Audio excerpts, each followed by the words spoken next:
신성원의 뉴스 브런치. 안녕하십니까. 아나운서 신성원입니다. 어제 전국 장애인 차별철폐연대 활동가들이 장애인 고용공단을 기습 점거해서 시위를 벌였습니다.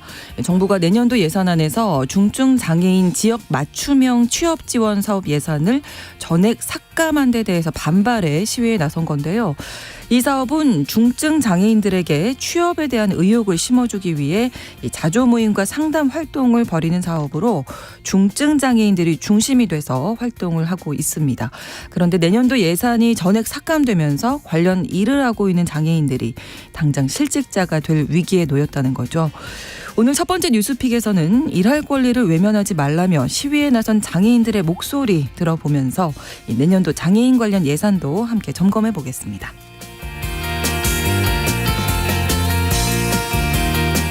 한 요양원에서 80대 입소자 간의 성폭력이 반복적으로 발생한 사실이 뒤늦게 알려졌습니다. 남성 입소자가 여성들 방에 지속적으로 드나들면서 성폭력을 저질렀는데 요양원 측은 이 사실을 알고도 쉬쉬하다가 몇 개월이 지나서야 신고를 한 겁니다. 꼭 요양원 같은 시설이어서가 아니라 고령화 사회가 되면 노인 대상 성범죄가 증가하게 되는데요. 경찰청 자료에 따르면 강간 등 성범죄가 2017년에 비교해서 2021년에는 20% 늘어난 것으로 나타났습니다. 오늘 서혜진의 범죄연구소에서는 노인 대상 성범죄에 대해 짚어보면서 단지 노인이라는 이유로 피해자임에도 존중받지 못하는 현실도 짚어보겠습니다. 9월 19일 화요일 신성원의 뉴스 브런치 문을 열겠습니다.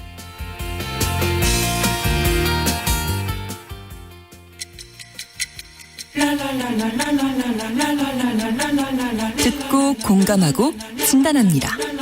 우리 사회를 바라보는 새로운 시선. 신성원의 뉴스 브런치 뉴스픽. 뉴스 브런치 청취자 여러분과 함께 소통하며 만들어갑니다. 유튜브를 통해서 실시간으로 보실 수 있고요. 여러분의 의견 기다립니다. 짧은 문자 50원, 긴 문자 100원이 드는 샵 9730, 우물정 9730번으로 의견 보내주실 수 있습니다. 또 라디오와 콩 앱으로도 많이 참여해 주시기 바랍니다. 화요일의 뉴스픽 시작합니다. 한겨레 신문 박다혜 기자, 조성실 시사평론가 두 분과 함께합니다. 어서 오세요. 네, 안녕하세요. 반갑습니다. 네. 자, 첫 번째 뉴스픽입니다. 정부가 내년도 장애인 관련 예산안 중에서 이제 중증 장애인들에게 일할 기회를 주는 예산안을 전액 삭감했는데요. 어제 전장현이 그래서 시위에 나섰는데 이따 어떤 이 사업인지 중증 장애인 지역 맞춤형 취업 지원이라고 알려져 있더라고요. 네, 맞습니다. 그 공식적인 명칭은 말씀해 주신 대로 중증 장애인 지역 맞춤형 취업 지원 사업이고요. 네. 요거에 원래 이제 올해는 23억 정도가 이제 책정이 돼 있었어요. 네. 근데 이제 노동부랑 기재부가 내년도 예산안을 만들면서 전액 삭감을 해가지고 이제 완전히 이제 관련 예산이 없는 상황인데 네. 이게 어떤 사업인가 보니 중증 장애인 분들을 위한 사실 일자리를 만든 거예요. 이게 되게 사실 그 장애인 당사자분들이 투쟁을 통해서 만든 일자리인데 네. 이분들이 어떤 일을 하냐, 그러니까 같은 이제 동료 이제 중증 장애인들에게 뭐 이들한테 뭐 같이 자조 모임도 하고 상담도 같이 하면서 궁극적으로는 어떤 일자리 연계를 해주는 그런 사업인 거죠. 그래서 네. 사실 이게 보통 이제 우리는 동료 지원가 사업이다 뭐 이런 식으로 네. 좀 많이 부르기도 하는데 그래서 이분들이 그러면 얼마를 받으면서 일하냐 봤더니 사실 올해 기준으로 보면은 한 달에 한 89만 원 정도를 받으면서 60시간을 일을 하세요. 그리고 뭐 자기가 어떤 상담을 하거나 같이 이제 자주 모임을 꾸려서 이제 지원을 했던 분이 실제로 사실 취업을 하게 되면은 그 연계 수당으로 한 20만 원씩을 이제 더 받을 수 있어요. 네. 근데 그래서 요 일자리에 지금 고용돼서 일하시는 장애인 분들이 187명 정도 되고 있고 사실 이게 근데 우리가 보통 이제 중증 장애인 분들을 위한 이제 일자리를 만들어주기 위해 한 건데, 이렇게 취업 지원을 해서 그 중증 장애인 분들이 취업이 된다는 거는 네. 사실 이분들의 노력도 사실 필요하고 이분들한테 어떤 이분들이 되게 잘 안내해주고 장애인 그렇죠. 당사자의 입장에서 그렇죠. 무엇이 필요하더라 이런 것도 굉장히 당연히 필요하지만 사실 우리가 한번 고민을 해봐야 될 것 같아요. 우리나라의 중증 장애인이 일할 수 있는 일자리가 과연 얼마나 되는가라는 질문을 같이 던져봐야 되는 거거든요. 그래서 이분들의 노력만으로는 사실 그 성과를 채울 수 있을 것이냐가 좀 의문이에요.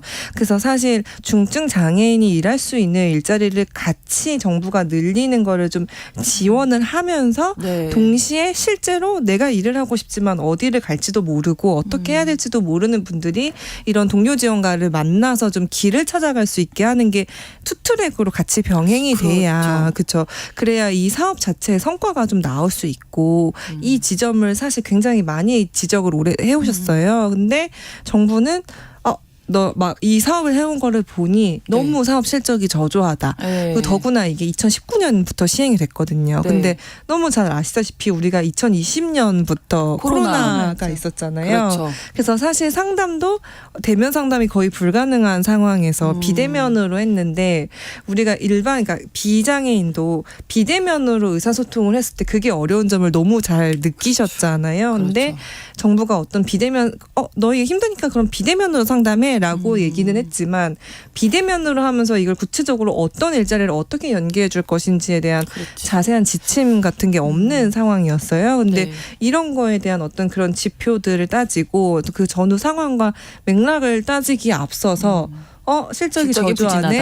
그럼 예산을 삭감하겠다 하면서 바로 전액을 삭감했다는 게 조금 아쉽고 장애인 당사자분들에게는 당연히 부당하게 느껴질 수밖에 없는 상황이고 그러다 보니까 이제 어제 그렇게 시위를 하셨습니다. 그러면 전액 삭감이 됐으면 내년부터 이제 당장 일자리 없어. 그렇습니다. 그래서 지금 현재 고용돼 있는 187명의 그 동료 지원가 분들은 사실상 내년부터는 아무런 일을 할 수 없는 상황이고 활동하셨는데. 네, 그래서 사실 많이 버는 건 아니잖아요. 월 60만 원에서 80만 원 사이인데 그래서 요 정도도 근데 그들에게는 사실 어떻게 내가 사실 장애인 시설에 거주하지 않고 내가 일반 사회에 나와서 사회 구성원으로서 살아갈 수 있게 하는 어떤 최소한의 돈이거든요. 근데 이거를 사실 이제 보장받지 못한 채 당장 그냥 실업자 위기에 놓인 거죠. 네, 구조적으로 실적이 부진할 수밖에 없는데 실적 부진을 이유로 이제 전액 삭감. 축소가 아니라 삭감이죠. 우선 지금 확정안은 아니기 때문에 이번에 올라온 예산안에는 전액 삭감 안으로 올라와 있는 상황이고요.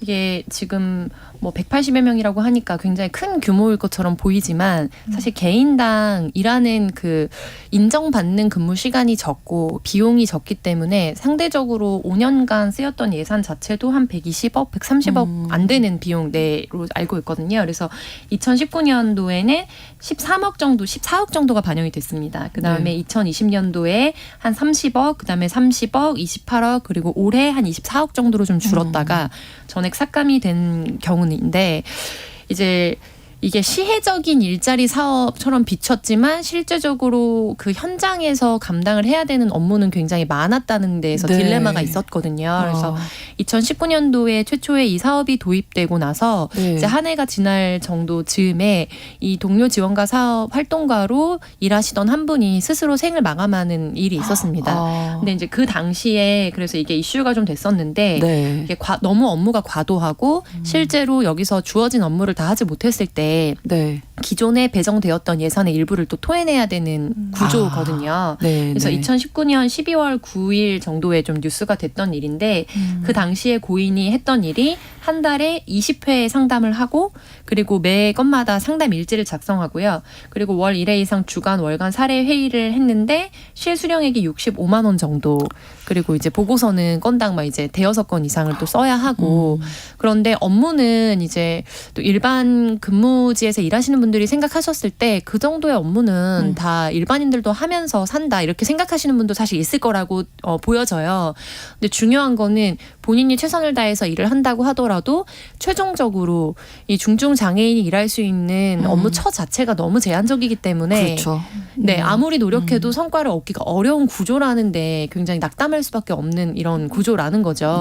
그래서 이 부분에 있어서 문제 지적이 이제 수년간 있어 왔고 일정 부분 업무의 뭐 노드라든지 이런 부분은 조금 개선이 있는 것처럼 보였지만 구조적으로 사실 중증 장애인 일자리를 어떻게 발굴하고 좀 연계할 것인가에 대한 개선은 없었다는 거죠.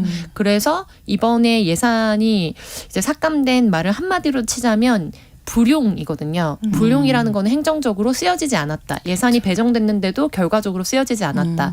근데 이게 성과수당 같은 경우에는 매칭이 되고 또 얼마 정도 이상 일을 해야 사실은 주어지는 거기 때문에 그러니까 이렇게 일자리를 만들었는데 결과적으로 그 일자리의 목적인 취업 연계가 되지 않았으니 이 사업은 사실 원점에서부터 재고해야 하는 사업이라고 이야기를 하는 거죠. 근데 이제 장애인 당사자들 입장에서는 이 부분은 너무나 처음부터 예정되어 있었던 부분이기 때문에 네, 이거를 개선하는 방향으로서 사실 조율을 해야 되지 전액 삭감하는 부분으로 실적만으로 평가할 수 있는 사업은 아니다. 그렇죠. 이런 입장에서 그렇죠. 좀 계속해서 충돌이 일고 있는 사안입니다. 7091번으로 앞을 전혀 볼 수 없는 시각장애인입니다. 저 같은 중증 장애인들은 할 수 있는 일이 없어요. 그래서 답답합니다. 이야기를 들어주는 일 외에는 특별하게 할 수 있는 게 없더라고요. 이렇게 말씀을 해주셔서 사실은 이 사회에서 사회 구성원으로서 내가 주체적으로 삶을 살아가기 위해서는 일자리가 정말 중요하다는 생각이 들고 그 누구에게나요. 맞습니다.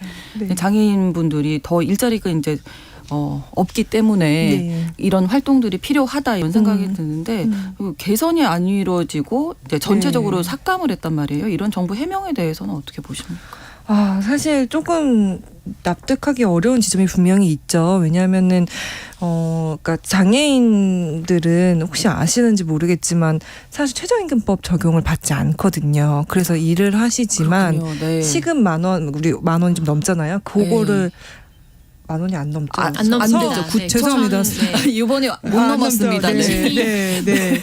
죄송합니다. 어제 서울시 생활임금이 10,000원이 넘는 걸로 발표가 돼가지고 제가 잠시 헷갈렸는데 최저임금이 10,000원이 넘지 않지만 10,000원에 육박하긴 하지만 그만큼도 사실 못 받고 계시거든요. 그래서 일하면서도 사실 100만 원이 채 안 되는 임금을 받으면서 일을 하시는데 이런 최저임금법은 적용하지 않으면서 과연 그러니까 비장애인들이 보통 사업하는 기준을 동일하게 적용하는 건 아닐지라는 좀 생각이 들기도 하고 제가 또 굉장히 아이러니하게 느껴졌던 점이 어제 기재부가 그 올해 그러니까 세금이 거친 게 당초 예상보다 한 59조가 적었다라고 우리가 오차가 있었다라고 발표를 했어요. 그래서 그렇게 발표를 하면서 우리가 당초 예상했던 것보다 세금을 적게 걷었으니 지자체 같은 데서도 이제 사업을 할 때 좀 세금 나가는 걸 줄여라, 예산 줄여라 이런 식으로 좀 얘기를 했거든요.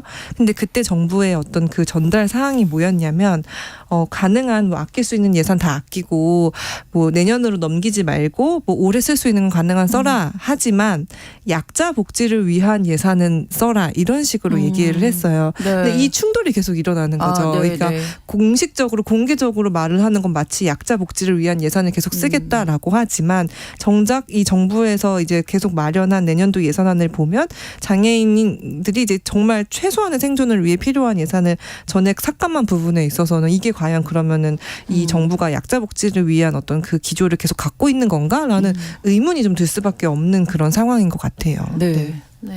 그래서 이제 정부 입장에서는 이제 불용의 문제도 있었고 그다음에 다른 사업과의 중복, 유사 이 부분도 좀 지적이 일었거든요. 근데 이제 장애계 쪽에서는 예를 들면 상담이라든지 자조모임 지원 이런 사업 같은 경우에야 다른 사업과 조금 지원 중복되는 것처럼 보이는 부분이 있을 수 있겠지만 일자리를 연계해주는 해당 사업 같은 경우에는 사실 타 사업과 중복되는 부분이 전혀 없는데 그런 연유로 삭감된다는 것에 대해서 부당하다는 좀 입장을 밝혔고요. 그리고 지금 전반적으로 내년도의 예산 기조 자체가 이제 건전 재정 기조 하에서 약자 복지는 강화하겠다라는 투 트랙을 내세웠거든요.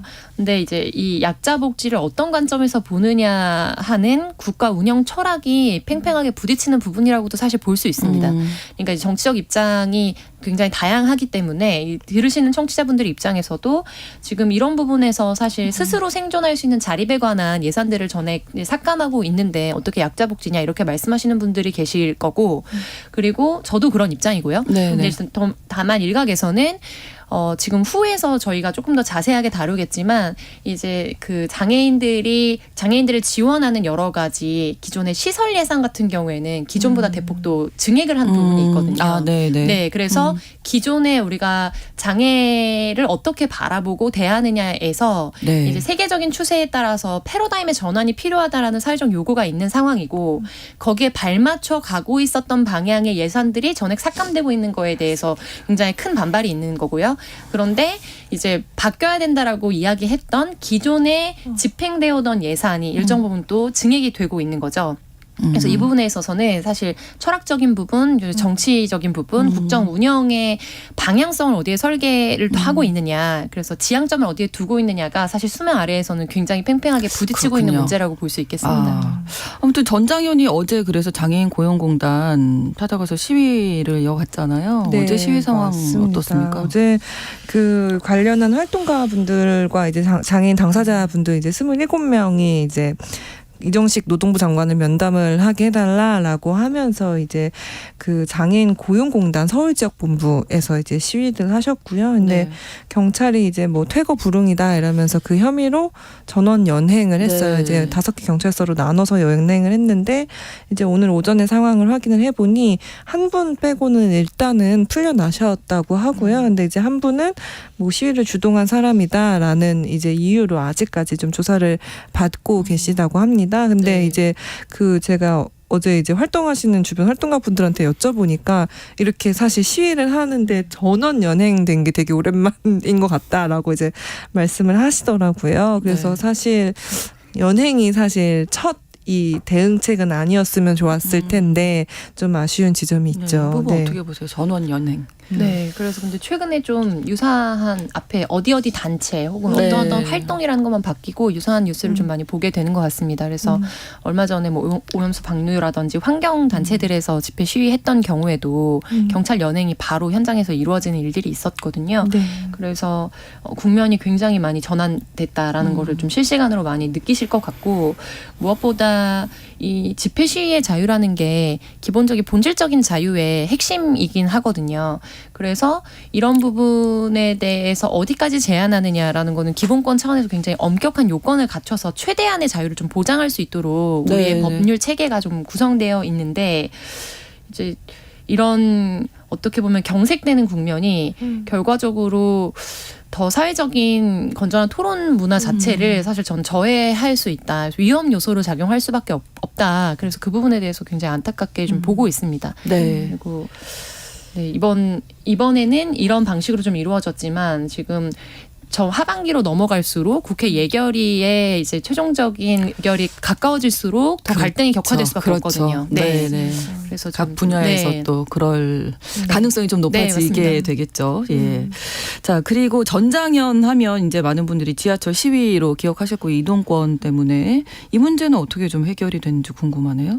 이야기 나누다 보니까. 네, 사실 뭐 명확하게 해결된 건 없고 그러다 보니까 사실 다시 좀 시위를 시작하시기도 했는데요. 이게 내년도 예산안을 보면은 이동권 관련한 거는 크게 늘지 않았고, 아까 그 조성실 선생님께서 말씀을 해주신 대로 유일하게 늘어난 예산이 탈시설 말고 이제 시설에서 그대로 살 수 있게 하는 그 예산이 늘어났어요. 그래서 조금 자세하게 보면 장애인 거주시설 관련 예산안은 내년도에 이제 6,695억 원 정도 규모가 이제 국회에 제출이 됐고, 반면에 이제 탈시설 관련한 시범사업 예산안은 이제 59억 정도로 이제 제출돼서 거의 한 110배 이상 차이가 나거든요. 근데 이게 우리가 이게 사실 근본적인 문제인 것 같아요. 우리가 장애인 이동권을 얘기하면서 이제 이분들이 투쟁을 하시고 장애인 일자리에 대한 예산을 요구하고 하는 게 결국에는 우리 가능한 이제 같은 사회에서 비장애인과 장애인이 같이 살기 위한 어떤 그 기반을 만들자라는 어떤 그런 요구거든요. 근데 사실 아까 선생님께서 짚어주신 대로 이 정부의 사실 어떤 국정의 방향은 너희는 이제 시설에서 가능한 어떤 시설의 어떤 그런 뭐 예산이나 그런 걸 늘려줄 테니까 시설에서 계속 잘 살아라는 데 조금 더 방점이 찍혀 있는 것 같아요. 그래서 실제로 사실 서울시 같은 경우도 예전에 불과 이제 몇 년 전까지 이제 탈시설 뭐 시범 뭐 사업 추진단 뭐 이런 식으로 탈시설을 해서 이들이 어떻게 하면 지역 사회에서 같이 살 수 있는가를 고민하는 사실 전담 팀도 있었거든요. 근데 이제 그게 사라지면서 이제 그냥 탈시설 인을 빼고 뭐 지역 거주 뭐 지원 뭐 이런 네. 식으로 바뀌긴 했는데 여기서도 사실 탈시설 관련 예산이 늘어나진 않았고 다만 이제 시설 사업을 우리가 시설에 뭐 예를 들어 1인 1실 할 수 있게 우리가 개선해 주겠다. 우리가 네. 이런 예산을 편성해 주겠다 이러면서 좀 장에게랑 얘기를 나누고 있는 것 같더라고요. 근데 우리가 너무 아시다시피 우리가 시설에 대한 그 문제가 처음 제기된 게 아마 다 아실 거예요. 그 영화 도가니 나오고 네. 하면서 조금씩 이게 문제가 공론화되고 처음 사회에 드러나고 한 거거든요. 그러면은 여전히 우리가 그럼 시설에 사시는 분들이 이제 정말 인간으로서 정말 제대로 대우를 받고 있는지 그들이 정말 거기에 살고 싶어서 사는 것인지 사실 이들도 가장 좋은 거는 가장 사실 이상적인 형태는 같이 어우러져서 사는 거잖아요. 근데 네. 이거를 위해 말씀하신 대로 선진국들은 계속해서 패러다임을 그런 전환하고 쪽으로 가고 네, 있는 유엔도 이렇게 시설로. 하라고 계속 권고를 하고 있는데 이제 계속 우리는 더 이제 시설 좋게 해줄 테니까 시설에 계속 머물러 이런 방향으로 예산이 좀 계속 편성되고 있다는 게 전반적인 그러네요. 예산 기조인 것 같아요. 네. 또 내년도 예산 보니까 뭐 몇 가지 이야기 나눌 것들이 있더라고요. 네, 그래서 이제 특별교통수단 관련 예산에서 네. 이제 장애계에서 요구한 거는 막 3,350억 원 정도였는데 이 네. 중에 470억 원 정도만 반영이 됐다. 이런 부분들에 있어서도 좀 이견이 있는 상황이고요. 근데 약간 인상비평처럼 흐를 수 있어서 조심스럽긴 합니다만 결국에 이 탈시설과 장애 거주시설 예산이 부딪히는 부분은 이제 대전제에 대한 얘기가 없이는 좀 이루어지기 어려운 것 같아요. 그러니까 전년도였죠. 이 박경석 대표 정장현이라고 불리우는 이 단체의 박경석 대표와 또 이준석 전 대표 간의 공방이 굉장히 일면서 그 당시에 하나의 프레임으로 좀 설명을 하자면 결국에는 이동권 예산을 얘기하고 있지만 사실 이 단체가 이야기하고 있는 거는 이동권 예산이라는 것이 표피만 있을 뿐이지 그 저변에 있는 탈시설 예산이라는 어마어마한 예산을 가져오기 위해서 이렇게 투쟁을 하는 거기 때문에 이제 이거를 초장에 대응하지 않으면 사실 우리는 계속 끌려다닐 수밖에 없다라는 프레임 싸움이 계속 있었거든요.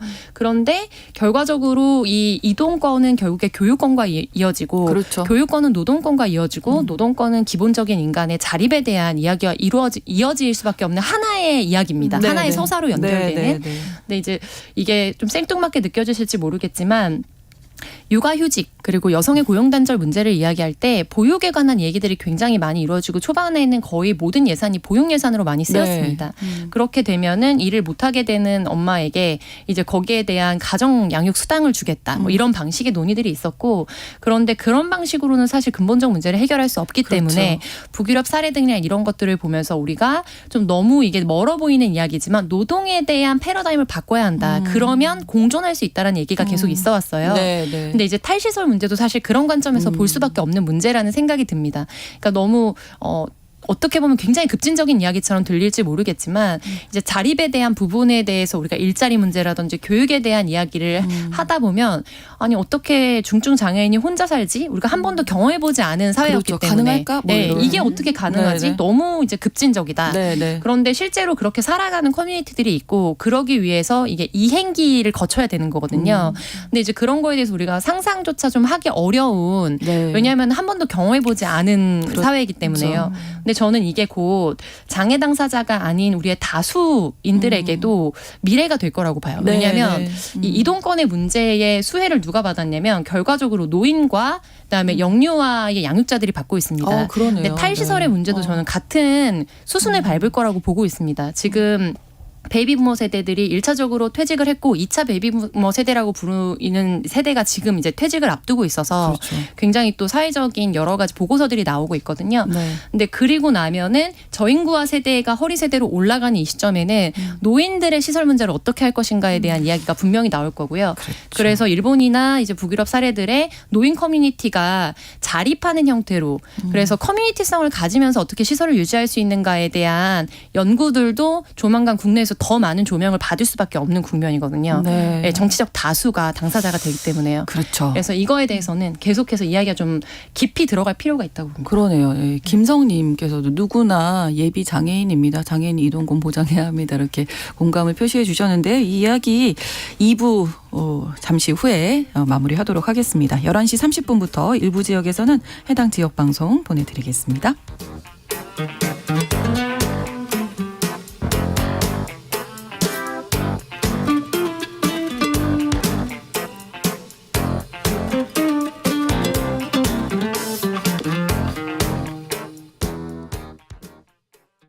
지금 시각은 11시 30분입니다. KBS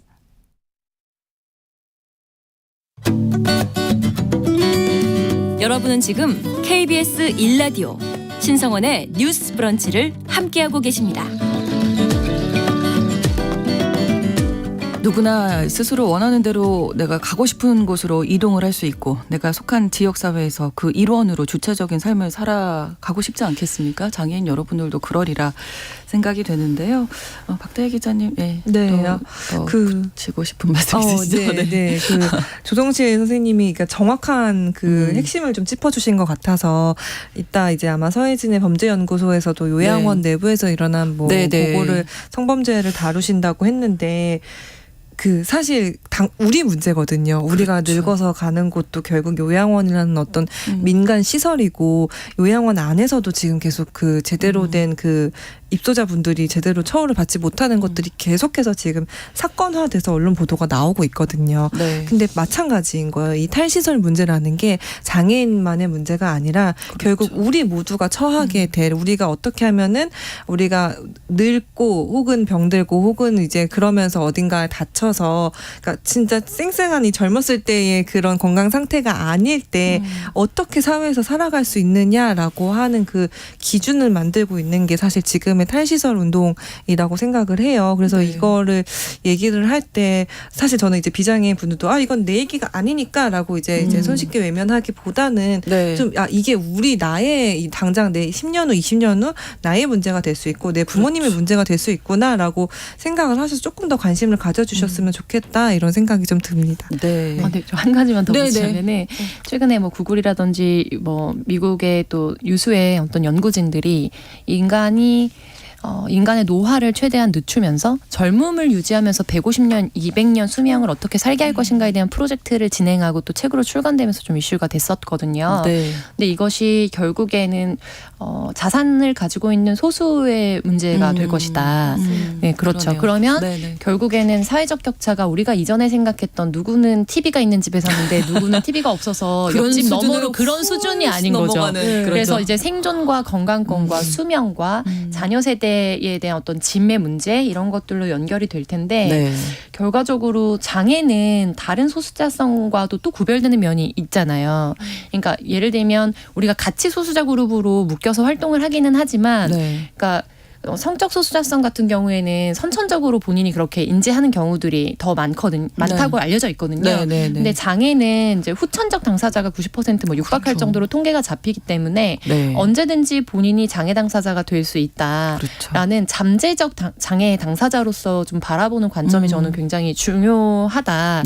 이런 생각을 늘 많이 하는 것 같아요. 특히 이제 아이나 손주가 있으신 경우에는 나의 주의를 얼마나 기울이느냐에 상관없이 어디서든 사고를 당하는 피해자가 될 수 있다라는 점 이런 부분에서는 더 많이 좀 공감을 하실 수밖에 없는 부분이 아닌가. 그래서 그런 관점에서 이것이 정치적으로 어떤 선동의 문제라든지 혹은 이것이 이제 이념과 정쟁의 사안으로만 국한하기에는 우리의 중기적인 미래를 준비하는 어떻게 보면 저는 투자의 관점에서 사실 바라볼 수 있는 문제라는 생각이 들거든요. 선례가 생기면 그 패러다임을 따라서 다른 것들의 예산도 흘러갈 수 있기 때문에 그런 부분에서 좀 봐주시면 좋을 것 같습니다. 전체적인 인식의 패러다임의 변화를 말씀해 주셔서 더 다가왔던 것 같습니다. 자, 뉴스픽 첫 번째 여기서 마무리를 하고요. 두 번째 뉴스픽이 독일로 가봅니다. 최근 독일 카셀에서 일본군 위안부 문제와 피해를 상징하는 상징물이죠. 평화의 소녀상을 돌려달라 이런 시위가 있었는데 그 주립대 학생들 또 시민들이 참여했다고 합니다. 지난해 카셀대학교에 소녀상이 세워졌었던 거죠.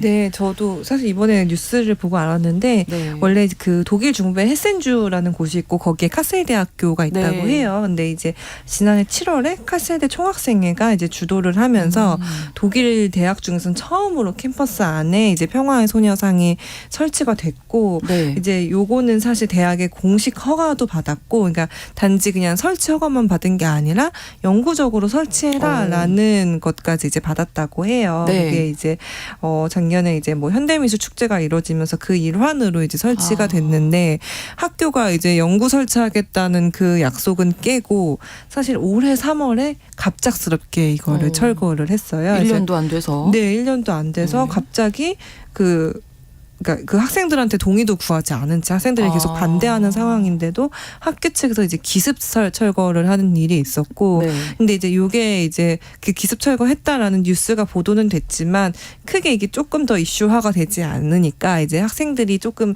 이걸 어떻게 하면 사람들한테 더 알릴 수 있을까, 이 평화의 소녀상이 철거됐다는 게 어떤 의미인지 어떻게 하면 좀 더 알릴 수 있을까 고민을 하다가 네. 최근에 이제 9월 18일에 이제 그 소녀상 모습을 본딴 종이 가면을 만들어서 네. 그거를 쓰고 이제 시위를 했다고 해요. 네. 그래서 이제 부당하게 철거가 됐다라는 사실을 좀 알렸다고 합니다. 네. 지금 왜 철거가 된 건가요?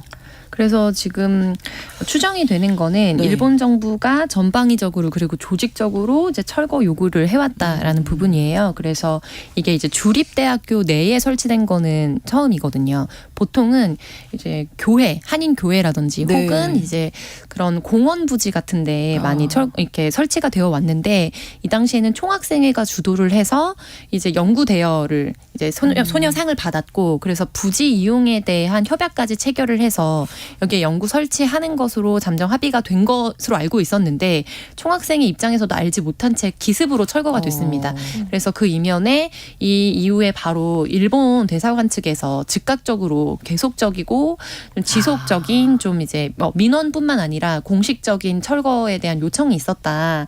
그래서 정의기억연대 이나영 이사장님이 이제 다른 인터뷰를 했던 거를 보면은 네. 그러니까 이 카셀 지역뿐만 아니라 일본 정부가 소녀상이 설치되자마자 총영사가 찾아와서 철거를 요구하고 극우들이 아주 조직적으로 메일을 보내서 업무를 계속 방해했다. 그리고 심지어 투자철에 이런 것까지 얘기를 해서 총장 입장에서 상당히 곤란했을 거라는 생각이 든다라는 언론 인터뷰를 했었거든요. 네. 근데 여기뿐만 아니라 아르헨티나에 또 유사하게 소녀상을 설치하려는 이제 시도들이 있었는데 네. 거기에 박물관에 소녀상을 세우려고 했던 건에 대해서도 설치 계획이 발표되자마자 일본 영사가 아르헨티나 정부를 압박했다.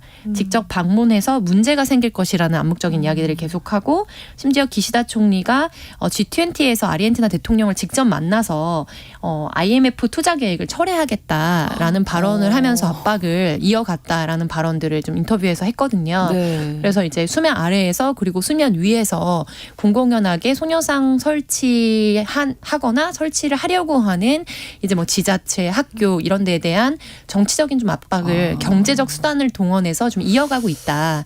그래서 이에 대해서 이제 학생들을 주도해서 이것을 뉴스로 외신으로 만들기 위해서 V포맨을 이렇게 패러디한 형태로 퍼포먼스를 진행한 거죠. 맞습니다. 예, 이 소녀상이 가진 상징적인 의미가 있기 때문에 이제 전 세계적으로도 여러 군데 이제 설치가 되는 거잖아요. 현지에서도 의미가 있을 텐데 이렇게 그냥 갑자기 철거가 됐군요. 네, 맞습니다. 그래서 이 그 소녀상 이름이 누진이었다고 해요. 누진. 네. 그래서 이제 savenu진.com이라는 사이트도 있고 가시면 이제 독일어, 영어, 한국어로도 설명을 보실 수 있거든요. 그래서 그날 이제 그 학생들이 시위를 할 때도 save 누진, 뭐 누진을 구하라 이렇게 적힌 티셔츠 같은 거를 입고 좀 이제 퍼포먼스를 했고 뭐 2시간 동안 이제 도심을 좀 돌아다니면서 특히 독일 같은 경우는 또 전쟁 범죄에 워낙 민감한 국가다 보니까 이제 좀 그걸 알리는 데 힘을 썼던 것 같아요. 그래서 그걸 알리고 실제로 그래서 시민들도 좀 많은 관심을 가지셨다고 합니다. 근데 이게 말씀하신 대로 일본 정부가 굉장히 치밀하게 물밑에서 떠도는 물 위에서 이제 공개적으로 압박을 하거나 하는 일들이 발생을 하고 있는데 한국 정부도 좀 그만큼이라도 좀 관심을 가지면 좋겠다. 좀 그런 생각이 듭니다. 적어도 이제 독일 학생들이 이렇게 나서는데 그러니까요. 우리가 그렇게 무관심하진 말아야겠다. 이런 생각이 좀 듭니다. 네, 갔을 때 학생들이 뭐 앞으로도 계속 행동을 이어가겠다고 하는데 앞으로 좀 지켜보도록 하겠습니다. 화요일의 뉴스픽 한겨레 신문 박다혜 기자, 조성실 시사평론가 두 분과 함께했습니다. 고맙습니다. 감사합니다. 수고하셨습니다. 신성원의 뉴스 브런치는 여러분과 함께합니다. 짧은 문자 50원, 긴 문자 100원이들은 샵 9730. 무료인 콩앱과 일라디오 유튜브를 통해 참여해주세요.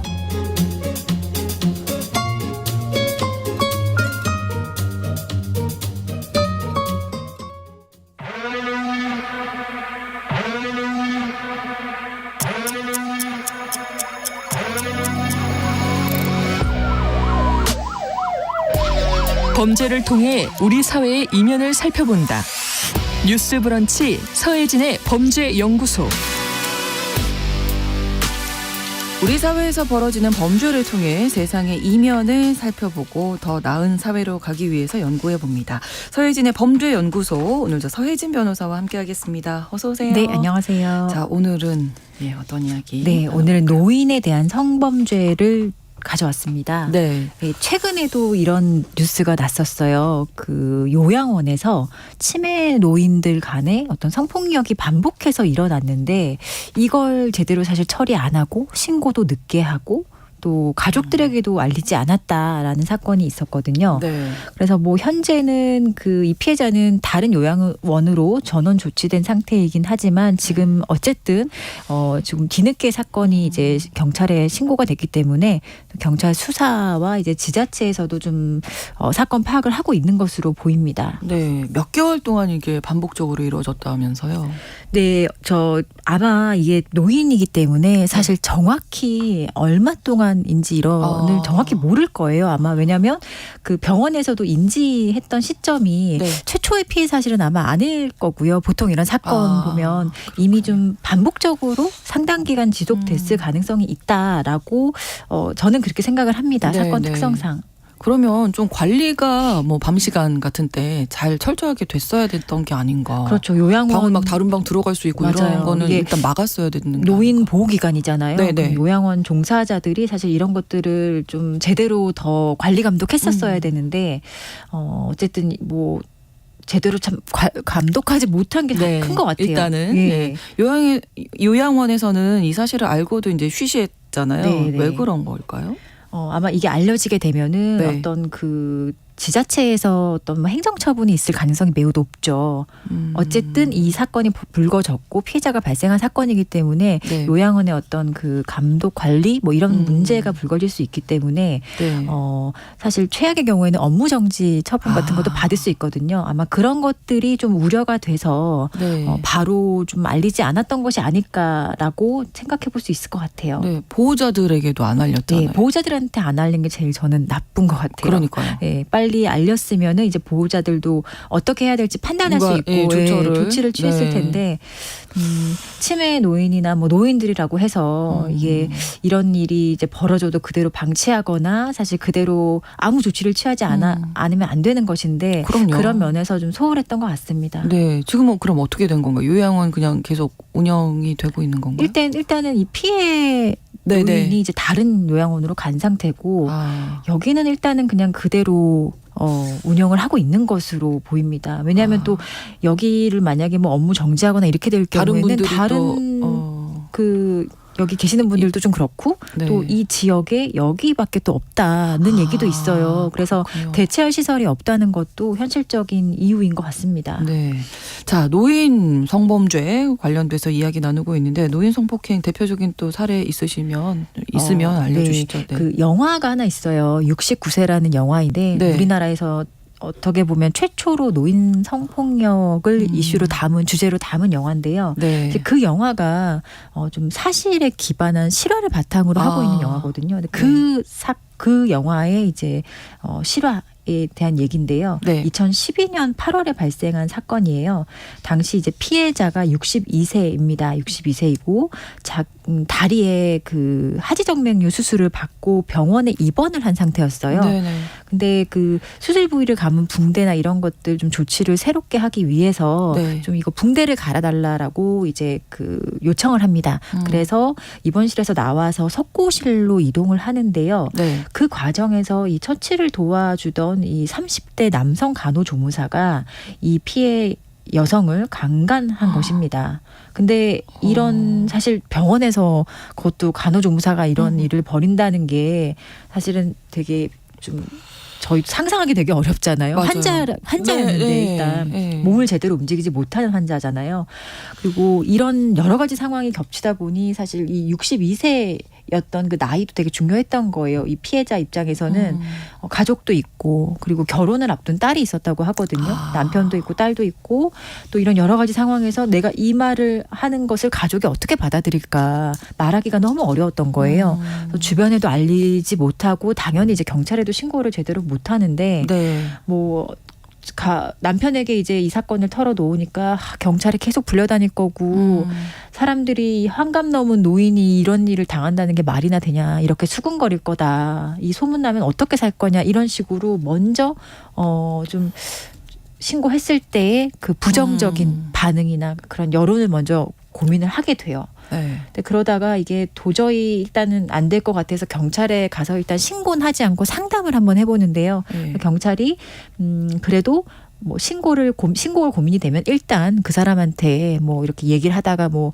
녹취하거나 뭐 이렇게 네. 범행을 인정하는 방식의 어떤 뭐 문서라도 받아두라라는 조언을 했었나 봐요. 네. 그래서 그 얘기를 듣고 이 가해자를 만나요. 만나기 싫었을 것 같은데요. 남편이 이거 당신이 네. 치료하던 중에 강제로 강간했다는 거 인정하라라고 했거든요. 네. 근데 그 가해 남성이 그렇게 써요. 자인서라는 양식의 자인서라는 제목의 문서로 네. 본인은 뭐 A 씨를 환자로 치료하던 중 강제로 강간했습니다. 인정했어요. 네, 이 자인서는 어떤 강제에 의한 것임이 아님을 확인합니다까지 써줬거든요. 네. 근데 그러다가 한 며칠 뒤에 갑자기 이 남성이 태도를 바꾸고 장문의 문자를 이 피해 여성에게 보냅니다. 이건 내가 합의하에 우리가 이렇게 성관계를 해놓고 이렇게 나한테 협박적으로 자인서를 쓰게 하면 안 되지 않느냐 이런 식으로 완전히 새로운 이야기를 만들어내는 거예요. 네. 그래서 이 장문의 메시지를 보고 도저히 안 되겠다라고 생각한 피해자가 이제 네. 결국 이 사건을 경찰에 신고를 하게 됩니다. 되는군요. 네. 이거 어떻게 됐나요? 그래서 결론이? 결론은 최종적으로 이 가해자의 강간 혐의가 인정이 돼서 네. 징역 5년 선고가 났어요. 근데 너무 안타까운 게 어쨌든 이렇게 징역 5년 선고의 그 결과를 이 피해자분이 지켜보진 못했어요. 결론으로 가기까지 일단 피해자가 너무너무 험난한 일을 많이 겪었는데요. 그렇죠. 경찰에 6번이나 출석을 했고요. 그리고 보통 요즘에는 이렇게 잘 안 하는데 사건이 발생한 석고실 있죠. 네. 피해가 발생한 석고실에서 그 피해에 대한 현장 검증까지 했다는 거예요. 가해 남성도 오고 이 피해 여성도 오고. 사실 성범죄의 현장 검증은 지금은 그거는 거의 지금은 아주 정말 이례적으로 해야 할 필요성이 요구되는 경우 아니면 안 하거든요. 네. 근데 2012년이라는 뭐 시대적인 배경도 있고 네. 어쨌든 이게 가능한 일인지 이런 그러게. 것들에 대해서 굳이 의심이 현장 있었기 검증. 때문인 것 같아요. 네. 그리고 가장 이 수사기관의 가장 큰 그 의심의 그 전제는 젊은 남성이 네. 어떻게 노인을 성폭행하는 게 가능하냐, 그게 있을 수 있는 일이냐, 여기에 대한 편견, 이게 가장 좀 강력하게 수사기관에게도 좀 부정적으로 작동했던 것 같습니다. 근데 뭐 어쨌든 경찰은 이 사건은 혐의 있다라고 판단해서 네. 그리고 가해자가 지금 계속 부인하잖아요. 네. 검찰에 4번이나 구속영장을 좀 청구하자라고 신청을 하거든요. 그런데 검찰은 3번 정도 다 반려를 하고요. 4번째에 드디어 법원에 정식으로 검찰이 구속영장 청구를 합니다. 근데 어쨌든 3번 다 이렇게 구속영장을 반려한 게 그것도 이제 의문인 거죠. 네. 마치 아까 계속 제가 말씀드린 젊은 남성이 나이 든 여성을 성폭행했을 리 없다. 그럴 개연성이 너무 떨어진다라는 겁니다. 근데 결국에 법원에 이제 청구된 구속영장 청구도 네. 기각이 돼요. 근데 법원은 어쨌든 이 구속영장 그 피의자를 구속해서 조사하는 것은 되게 좀 어떻게 보면 예외적인 거거든요. 수사는 네. 불구속 상태에서 하는 것이 원칙이고 네. 구속 상태에서 뭐 법원에서 영장이 기각당했다 그래도 그게 무죄가 되거나 그런 의미는 아닌데 이게 법원에서 영장 청구가 기각되자 좀 소문이 동네에 확 난 거예요. 그렇겠죠. 네. 사람들은 사실 잘 모르잖아요. 그렇죠. 구속영장이 뭐 유무죄와 어떤 관련이 있는지 사실 잘 모를 수도 있기 때문에 야 이게 강간이라면 근데 당연히 구속됐을 건데 이게 아닌 걸 보니까 구속이 안 된 거 보니까 피해가 아닌 것 같다. 그리고 이거 나이 든 여자가 먼저 남자 꼬드긴 거 아니냐. 이게 말이 되냐 이런 식으로 엄청나게 소문이 동네에 확 돈 거예요. 이 선입견 편견이 얼마나 네. 무서운지를. 네. 그래서 이 법원의 불구속 결정이 있고 네. 18일 만에 결국에 이 피해자는 자살을 하는데요. 마지막에 이렇게 유서처럼 남겨놓은 게 있는데 네. 내가 아이였거나 젊은 여자였다면 그놈이 구속됐겠지. 나보다 나이가 많았다면 그 가해자가 나보다 나이가 많았다면 이런 나쁜 소문도 안 났을 거야 하고 딸에게 너하고 아빠 눈을 못 보겠어라고 하고 그 아파트에서 다시 투신 자살을 해요. 근데 이게 너무 어쨌든 조금만 더 힘을 내고 그 재판 결과를 지켜봤다면 네. 또 달라졌을 수 있는데 사실 너무 안타깝죠. 이게 어쨌든 이 조사하는 과정, 수사하는 과정이 이 피해자에게 너무너무 길고 그러네요. 힘들었던 거죠. 네. 2번, 3번 피해를 당하신 거가 됐는데 뭐 나이가 지금 문제가 아니라요. 이 폭력이라고 하잖아요, 우리가. 네. 폭력이고 범죄 아닙니까?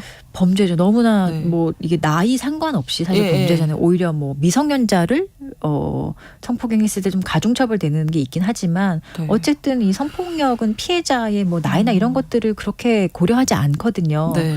근데 가해자가 되게 젊고 또는 뭐 그 피해자가 나이가 많거나 네. 나이 많은 여성일 경우에는 뭔가 이상하다. 이게 가능한 사건이야? 라고 좀 그런 편견이 먼저 작동을 하는 것 같아요. 그래서 상당히 피해자 입장에서는 설명해야 될 게 훨씬 많고 그러니까요. 이것 때문에 내가 얼마나 힘든지 뭐 얼마나 괴로운지 이런 것들에 대한 설명 그리고 사건에 이 발생하게 된 그 경위까지의 여러 가지 맥락들을 정말 설명해야 될 게 많아요. 그러니까 사실상 네. 피해자가 피해를 전부 다 이제 입증하는 해야 방식으로 되는. 수사를 해야 되는 거죠. 이 당한 피해 자체도 어려우시지만 수사하는 과정에서 네, 맞아요. 수사 정신적인 과정이 고통을 너무 힘들어요. 그러시군요. 근데 우리 사회가 이제 고령화 사회가 돼가면서 노인을 대상으로 한 성범죄 또 나이가 어느 정도 있으신 분들 간에 이 성범죄 이게 문제가 되고 있는 거잖아요. 네. 많이 늘어나고 있죠. 지금 사실 노인 일반 성폭력 범죄도 그 신고율이 뭐 10건 있으면 한 건 정도 있을까 말까인데 제가 개인적으로 생각할 때는 이 노인들의 피해는 오히려 신고율이 훨씬 더 떨어질 거예요. 그렇죠. 왜냐하면 신고하는 거 상당히 꺼리고 네. 또 어쨌든 지금의 그 과거 세대이기 때문에 그 당시에 어떤 그 성범죄에 대한 그 뭐 잘못된 그 관념이라든지 그렇죠. 아니면 네. 피해자가 좀 위축되는 그런 그 시대적인 경험을 하셨기 때문에 오히려 신고하는 거에 상당히 좀 부정적인 그 입장을 다 가지고 어려우시죠. 있어요. 네. 네. 그리고 경찰 와서 진술하는 것도 되게 힘들어 하시거든요. 근데 어쨌든 이런 상황에서도 노인 대상 그 범죄 자체가 일단 늘어나고 있고요. 특히 노인이 성범죄 피해자인 경우 그런 사건의 증가세가 좀 약간 눈에 띄는데요. 네. 경찰청이 이렇게 발표한 자료가 있는데요. 2017년도에 전체 발생 범죄가 한 166만 건 정도 되면 네. 2021년도에는 한 14% 전체 범죄가 줄거든요. 근데 같은 기간에 61살 이상 노인 대상 범죄는 네. 10%가 증가를 합니다. 그리고 거기서 빼서 강간이나 뭐 강제추행 이런 성범죄만 따로 빼놓고 보면 네. 2017년에는 657건인데요. 2021년에는 791건이 되면서 20%가 늘었다라는 통계가 있습니다. 네. 근데 아마 최근에는 더 늘어났을 가능성이 있을 것 같아요. 네, 네. 이게 어렵네요. 네. 그리고 그 시대적인 배경을 좀 생각을 해보면 그 연세 있으신 여성분들은 사실 이런 종류 저희들은 뭐 그래도 좀 교육을 받고 네. 해서 이제 얘기를 하지만 그런 말조차 아마 못 하실 거예요. 맞아요. 네. 어떤 말로 표현을 해야 될지 네, 네, 네. 일단 그 피해를 설명하는 언어가 없는 거예요. 네, 그렇죠. 그래서 사실 젊은 친구들은 그래도 자기의 그 뭐 경험이나 아니면 이제까지 배워왔던 교육이 있잖아요. 그렇죠. 그런 걸 토대로 자기만의 어떤 피해자의 그 목소리나 언어를 잘 활용을 해요. 네. 근데 이렇게 저희도 수사할 때 이렇게 어려우시죠. 같이 앉아서 피해자분들이 진술하는 걸 보면 네. 조금 뭐 60세 이상이라고 할까요? 어쨌든 기성세대의 그 피해 여성분들은 일단은 이걸 어떻게 설명해야 될지 그거 자체가 이제 감이 안 잡히는 성 거예요. 관련된 문제를 내 네. 입 밖으로 내볼 경험이 별로 맞아요. 없으실 것 같아요. 그리고 게다가 그걸- 이제 나의 피해를 입증해야 네, 되는 그리고 거니까. 되게 수치스럽다고 일단 그렇죠. 먼저 생각을 하시는 네, 거죠. 네, 네. 근데 지금 젊은 친구들 같은 경우는 이게 성범죄 피해를 당해도 내가 수치스러워야 한다고 이렇게 연결짓고 생각하진 그렇죠. 않아요. 내가 피해자니까. 네, 내가 뭐 오히려 피해자니까 더 떳떳하고 당당해야 된다는 생각도 하고 아니면 되게 여러 가지 감정이 있는데 의외로 지금 60대 이상의 노인 성범죄라고 분류되는 피해자분들은 그 감정이 수치심, 성적 네. 수치심 이런 걸로 조금 기결되는 경향도 없지 않아 있어요. 근데 이게 이분들이 잘못해서가 아니라 그렇죠. 사실 그렇게 배워왔기 때문인 그렇죠. 거죠. 예. 네. 그러니까 아까 통계로도 이제 한 뭐 10% 증가했다 이렇게 말씀해 주셨는데 이거보다 더 많지 않겠습니까? 저는 많다고 생각해요. 그래서 그리고 이런 분들은 지금 경찰에 안 가고 왜 많은 성범죄 피해자들이 상담소 같은 데 많이 가거든요. 근데 그런 상담소를 접근하는 네. 그런 그 접근에 대한 뭐 난이도라고 할까요? 접근성도 조금 떨어지는 것 같아요. 아무래도. 노인 세대는 그렇죠. 어디를 가야 할지도 사실 아까 모르시고 그분도 남편분한테도 네. 고심고심하다가 말씀하신 거 맞아요. 아니에요? 이게 좀 네. 정말 도와주는 사람들이 사실 많이 있는데 그런 것들을 잘 모르시거나 관심이 없으면 네. 어디에 가야 할지 모르는 것도 사실 현실일 수도 있습니다. 네. 자, 노인을 대상으로 한 성범죄 뭐 예방 당연히 필요할 거고요. 처벌 뭐 관련돼서 필요한 부분, 달라져야 할 부분도 짚어주시죠. 저는 이게 가장 중요한 거는 우리의 어떤 의식 변화가 제일 중요한 것 같아요. 네. 뭐 법률이 지금 뭐 노인 성범죄를 다르게 취급하거나 이런 건 전혀 없거든요. 네. 근데 뭐 어떻게 나이 많은 사람이 성폭행을 당할 수 있어? 누가 노인을 성폭행해? 이런 네. 편견이 가장 큰 문제거든요. 근데 뭐 사실 형식적으로 연령만으로 이제 노인을 판단하거나 이런 시대는 정말 오래전에 갔죠. 그럼요. 그리고 이걸 너무 획일적으로 취급할 것이 아니라 노인도 되게 우리의 사회 구성원이고 심지어 우리 지금 고령 사회에 벌써 진입을 한 지 오래됐잖아요. 25년 되면 초고령화 사회에 진입한다고 하는데 네.